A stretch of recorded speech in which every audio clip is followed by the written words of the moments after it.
મુખ્યમંત્રી ભૂપેન્દ્ર પટેલ આજે વડોદરાની મુલાકાતે હતા, જ્યાં તેઓએ ટેરિફ મામલે મહત્વનું નિવેદન આપ્યું।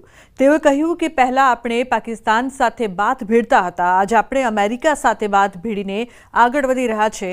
કોર્પોરેશન દ્વારા આયોજિત અર્બન ઇનોવેશન ઇન્ફ્રા સમિટમાં મુખ્યમંત્રી હાજરી આપી। ગોત્રીની ખાનગી હોટલમાં સમિટનું આયોજન કરાયું હતું। વડોદરાના વિકાસની રૂપરેખા તૈયાર કરવા પ્રથમ વખત એક દિવસીય કાર્યશાળાનું આયોજન થયું। સમિટમાં મુખ્યમંત્રી ઉપરાંત આંતરરાષ્ટ્રીય, રાષ્ટ્રીય અને રાજ્ય તથા સ્થાનિક નિષ્ણાંતો ઉપસ્થિત રહ્યા।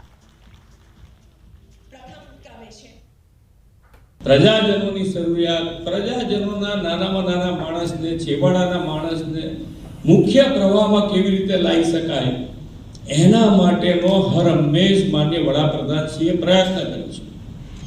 અને અત્યારે છેલ્લામાં છેલ્લું એનું ઉત્તમ ઉદાહરણ જીએસટીમાં રિફોર્મ છે। એવી અત્યારે જરૂરિયાત છે તે પ્રમાણે પહેલા આપણે કોની સાથે બાદ ભીડતા હતા, આજે કોની સાથે બાદ ભીડી શક્યા